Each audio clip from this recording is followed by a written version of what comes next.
Sap. Well, we're on the eve of Shedeur Sanders' first NFL start as a rookie quarterback for the Cleveland Browns. Now, all of a sudden, Kevin Stefanski's whole demeanor has changed surrounding around Shedeur Sanders. Well, guys, man, I'm here to tell you, man, Kevin Stefanski's last-minute preparation before they get on the plane to head to Las Vegas, he had an interview and he was talking on the Brown. I nearly didn't get through this because when Kevin Stefanski abruptly altered his entire stance on Shedeur Sanders, the football world seemed to combust. One moment he's cool, the next he's devising something so theatrical it's like he's reading for a villain's lead role. And believe me, whatever he's planning is either inspired, mayhem, or a bit of both, but it is truly sinister. So brace yourself, because this pivot is so insane it could just upend all football reasoning forever. You can't tell me a coach that doesn't even mention his player's name wants the best interest for his player. These haters trying to hold me back. You holding him back from his full potential. That was his first time having reps with the one. And the excuse was this: we're trying to prioritize reps for Dillon Gabriel. Did Dillon Gabriel get any reps when he was the number 2 guy behind the starter of Joe Flacco? The eve of Shedeur Sanders' inaugural NFL start should have been that classic calm before the storm moment, the kind of collective hush where everyone simply hopes the rookie isn't folded into a pretzel by Max Crosby. And Kevin Stefanski, he said some things about Shedeur Sanders that raised my eyebrows. And I'm saying to myself, why all of a sudden you have changed your whole demeanor surrounding around Shedeur Sanders? So I got to thinking. Shedeur Sanders was named QB1 because Dillon Gabriel was put in concussion protocol. But Cleveland couldn't even get that moment of peace, as Kevin Stefanski picked this exact time to shift his entire persona, like a man suddenly possessed by a radioactive quarterback guru. So here's some new information that might finally start to clear up all of the questions and speculation surrounding Shedeur Sanders and Dillon Gabriel and the quarterback situation in Cleveland with Kevin Stefanski.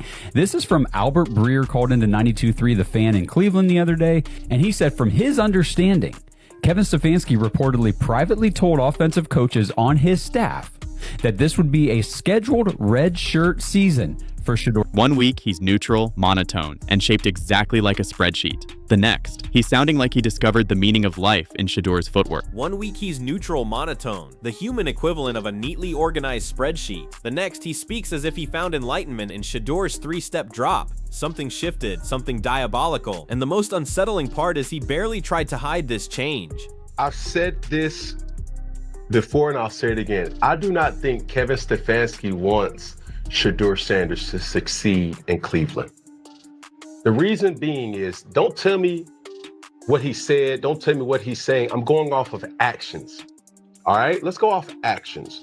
The actions is, if I'm Shedeur or if I'm a Shedeur Sanders fan, I would not want him to take the field, because that's going to consistently be the display we're going to see. It doesn't matter if it's Deshaun Watson. It doesn't matter if it's Shedeur Sanders. It doesn't matter if it's Dillon Gabriel. It doesn't matter if it's Dan Orlovsky. It doesn't matter if it's Cam. It started earlier in the week when the universe spun its wheel of NFL chaos, with the needle landing decisively on Dillon Gabriel and the concussion protocol. That development alone was enough to make the Browns faithful clutch their chests, as if someone had just yanked the plug on their collective life support. Then out jogged Shedeur, devoid of warm-ups, warning, or starter reps, armed with nothing but raw talent and the kind of unshakable confidence typically reserved for individuals who select restaurants without consulting Yelp reviews. He was thrust into the second half against Baltimore, a franchise that specializes in manufacturing regret, and rather than dissolving into the expected puddle of rookie ineptitude, he displayed genuine promise, the kind you don't need a microscope to see. The Browns coaching staff likely anticipated a complete meltdown, panic, stutters, hyperventilation, perhaps even spontaneous combustion. Instead, they witnessed poise. The fans received a dose of hope, and Kevin Stefanski, remarkably, got feelings. That last part alone is shocking. The man typically communicates in 5-second bursts of emotionless coach speak, as if programmed with a firmware update titled Medium Enthusiasm Patch 1.0. But suddenly, this week, he was different. Not overtly ecstatic, but suspiciously energized. It was as if someone had slipped a double espresso into his hydration bottle. And then the news dropped. Shedeur was officially named QB1 for the Raiders game. This wasn't a temporary placeholder or an emergency stopgap. He was QB1, a title secured after a grand total of 1/2 of football and precisely 0 first-team reps. That development on its own was wild enough.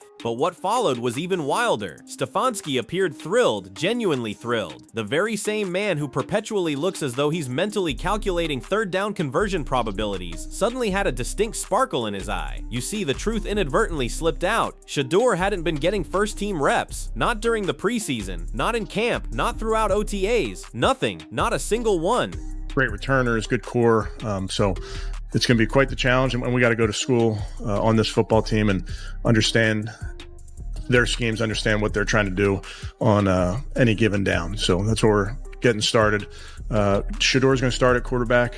Dylan is still in the concussion protocol. He is improving, but obviously we got to put a plan together for all of our players, all of our offense, our defense, our special teams, plan of attack, and give our guys a chance to go execute and play. He was essentially practicing like a designated survivor, tucked away just in case of total system failure. But now he's running with the ones, looking comfortable, commanding the offense, and making his teammates look at him with a sense of dawning realization. Well, damn, it turns out all he needed was a chance with the actual starters to prove he belonged among them. And Stefanski, yes, that Stefanski, has finally witnessed what everyone outside the facility has been clamoring about for months. The velocity on his throws, the commanding presence, the preternatural calm, the very qualities that make defensive coordinators mutter, "Oh, trouble," into their headsets. You can almost picture Stefanski on the sideline, watching Shedeur sling passes, with the exact expression of a father watching his son finally ride a bike without training wheels. A potent mix of pride, shock, and sheer terror. Shedeur's receivers can sense it. The offensive line feels the shift. The entire aura around him is less that of a rookie struggling to stay afloat and more of a leader quietly taking the helm. It's a subtle transformation, but an unmistakable one. And apparently, Stefanski has absorbed every detail of this metamorphosis. That's when his own demeanor began to shift, like a slow-motion transformation into another person entirely. By the time Stefanski sat for the team's preview interview, concealing it was impossible. The man was practically vibrating with a newfound energy. His voice carried a layer of excitement that his stoic face fought to contain. He spoke like a man who just had the stunning epiphany that his own job security might now be directly tied to the very kid he'd refused to give any first-team reps.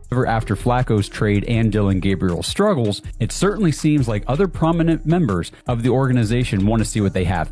And that, to me, would indicate Andrew Berry trading away Joe Flacco when Kevin Stefanski made Joe Flacco the QB2 behind Dillon Gabriel instead of Shedeur Sanders. So how do the Browns get Shedeur Sanders moved up the depth chart? Simply remove Joe Flacco from the equation. It seems to me like there is no longer alignment on this situation between the coaching staff and the front office. Now he's praising his preparation, admiring his work ethic, studying his mechanics, and complimenting his details. The very same details that were ostensibly invisible just 5 minutes ago. And let's be blunt, this is classic coaching behavior when the sudden terrifying realization dawns that they might have fundamentally misjudged a player. There's a subtle panic, a quiet scramble to rewrite the historical record and act as if this was the plan all along. Stefanski might not be saying it out loud, but his entire energy is screaming, "I've been a Shedeur fan this whole time. I absolutely positively did not overlook him. Nope, not me." It's the coaching equivalent of insisting you loved an obscure band right after their song hits #1. Suddenly he's selling the idea that Shedeur has been working behind the scenes non-stop, grinding quietly, mastering all the little things, which is all true. But Stefanski definitely didn't sound this impressed before. You don't go from "we'll see" energy to a twinkle in your eye unless something monumental changes. And that something is likely watching Shedeur take actual first-team reps and realizing you might have accidentally kept your best quarterback on the practice squad shelf, like some forgotten clearance item. Meanwhile, the Raiders game looms. Las Vegas on the road, a shiny stadium. Max Crosby's unholy aggression. Pete Carroll trying to turn the Raiders into a functioning football team after inheriting chaos. Two teams with matching 2-8 records, which sounds depressing until you realize everyone's tuning in for one reason: Shedeur's first real showcase. Expect cameras everywhere. Expect the broadcast to turn into a Shedeur documentary.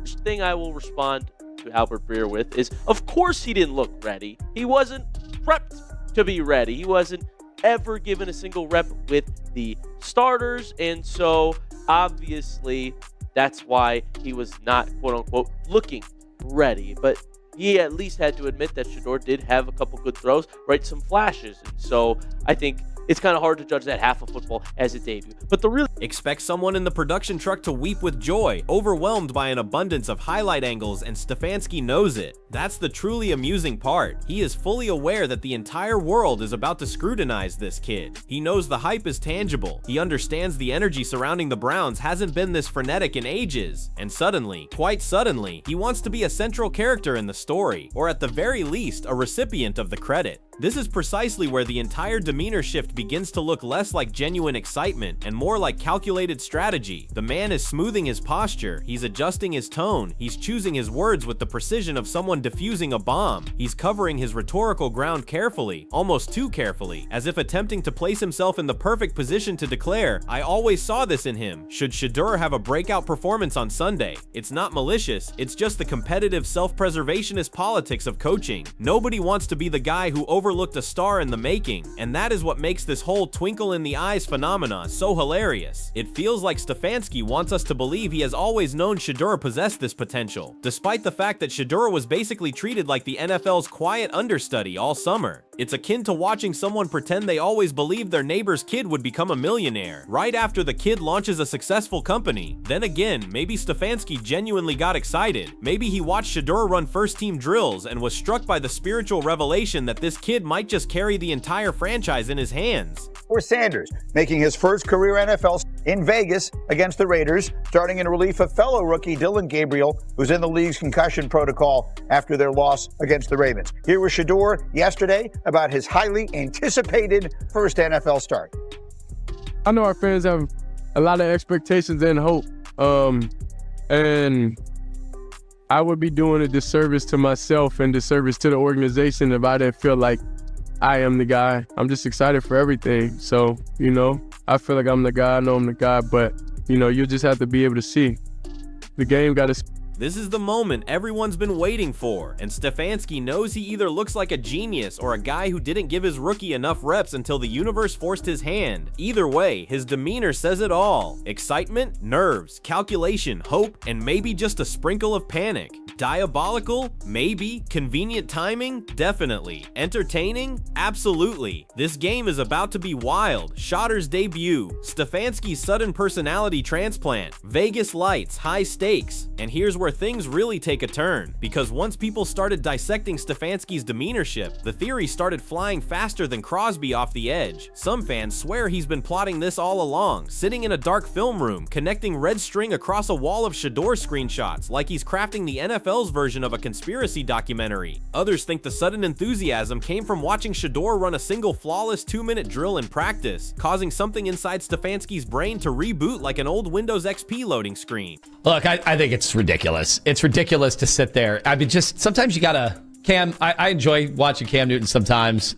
Sometimes you just gotta look in the mirror and say what you're about to say before you say it, and then think about how it sounds when you're by yourself. A coach of an NFL team who's desperate, I wish I would have done that many times, who's trying to save his job. Yesterday morning. Mind you, I think everybody knows Kevin Stefanski's up against it here. I mean, this is the arrow is pointing towards. Maybe he watched the receivers respond to him, the O-line lock in for him, the energy rise around him, and thought, well, I'll be damned. Stranger things have happened. Whatever he saw, it changed him, for real. His body language gave it away. The pep in his step, the slight smile, the posture that said he suddenly had a secret he wasn't sure he should share yet. And now everyone's asking the same thing. Is he playing chess, or is he playing checkers? Is he trying to flip the narrative, or is he simply trying not to look caught off guard by a rookie who switched up for real? Is he trying to flip the narrative? Is he playing chess while everyone is better than expected? The switcheroo is undeniable. It's almost theatrical. The coach who hasn't cracked a smile since the Obama administration is suddenly giving off "I just found a golden ticket" energy. And now fans are side-eyeing him like, hold on, since when do you sound this happy about anything? The funniest part is imagining the internal panic when he realized Shedeur is the most watched rookie in the NFL right now. The vibe switches from mute button to megaphone. It's all part of the great NFL tradition of pretending you saw the future when really you just got blindsided by it. But there's no hiding now. Not when the cameras roll. Not when Shedeur steps onto that field under the Vegas lights with Max Crosby stalking him like a side quest boss. Not when the whole football world is zoomed all the way in. He's a great kid, working like crazy. I like everything about Shedeur. Training camp. Shedeur keeps the main thing. Oh, he was saying his name then? Yeah, he was saying it then. He was asked if he was considered playing Sanders. He said, that's not my focus. At this point in time, Shedeur is the number 3 quarterback on the depth chart. So it's easy for him to deflect. After the Jets lost, we're sticking with Gabriel. We have to play better as an offense. He does not mention his name starting in October. Also, what happens in October? Joe Flacco gets traded. This is becoming an episode of forensics. But the funniest theory is the simplest one. Stefanski didn't realize how good Shedeur actually was until he finally let him touch the good equipment. Imagine locking a powerful racehorse in a barn all offseason, and the moment you let it stretch its legs, it takes off running like it's auditioning for an Olympic commercial. That's essentially what happened, and now he has to pretend this was all part of a plan. He's sprinkling in hints about work ethic and attention to detail, sewing together the narrative quilt he wants people to wrap around themselves, the fans. Because Browns fans have been whispering for weeks that Tommy Rees, the offensive coordinator, sounds more amped about Shedeur than Stefanski ever did. Rees has been bubbling with energy every time the rookie comes up, and fans started joking that Rees adopted Shedeur like some kind of long-lost quarterback son. So of course Stefanski suddenly had to raise his energy level. He's not about to let the OC start looking more head coach-like than the actual head coach. That's how NFL power struggles start, one excited press conference at a time. Want to stay here. He's gonna want to make this work if he can make it. He's got Myles Garrett on his football team, looking like one of the best football players, not just defensive football players. He looks like one of the best players in NFL history. But there's also right now. Hold on, I just want to get to this real quick. Go ahead. Like the notion that if there was some miracle worker on the bench who could save all of this for Kevin, that he's gonna opt out of that and go with worse players and get worse players ready. It's fantastical. It's just how no coach in that league would try to. Stefanski probably heard the chatter, saw the social media posts, maybe even caught a clip of Rees talking about Shedeur like he's reviewing a Michelin star dish. And between that and the hype building around Sunday's game, he had to crank up the enthusiasm thermostat before the building caught on fire without him. But nothing compares to the stakes of this Vegas matchup. That's why the demeanor shift feels diabolical, not evil, just strategic, calculated, designed to place him exactly where he wants to be when the dust settles. Either the wise coach who believed all along, or the calm captain who guided a rookie through deep waters. Every expression, every tone, every tiny spark of excitement feels like part of a chess move 3 steps ahead. He knows if Shedeur goes off in Vegas, his stock skyrockets. He knows if Shedeur struggles, he can fall back on the rookie growing pains excuse. He's playing both sides like a man who refuses to get caught slipping. Now we will finally get to see him on the field. To me, this is his chance to make a statement that we've waited to have him make since draft night. To all the people that passed him up on draft night, to all the reasons he didn't get snaps with the first team offense, to the organization that may not have supported him the way that other people thought. Well, here's your chance. You get the whole week practicing with the first team. You're playing the Raiders, a beatable team. You get the start. It's your show. Let's see what you got on Sunday. And the funniest part is, there's no hiding the fact that Shedeur changed the energy of the entire facility. The moment he got QB1 reps, everything from the huddle dynamics to the tempo to the confidence boost in the receivers has shifted. Even the defensive players are walking around like they're guarding treasure now, instead of fragile hope. Stefanski didn't orchestrate that. That's Shedeur's gravity pulling everyone into orbit. The truth is, this demeanor shift is one of the most entertaining storylines of the Browns season. It's messy, accidental, dramatic, and full of the kind of comedy only the NFL can produce. And as the world waits for Sunday's showdown, one thing is absolutely certain. Whatever Kevin Stefanski saw in practice this week changed everything. Not just for him, not just for the Browns, but for the entire narrative surrounding Shedeur Sanders. And now the whole football world is strapped in, popcorn ready, waiting to see whether this diabolical demeanor change becomes legendary or becomes the funniest accidental comedy the NFL has produced in years.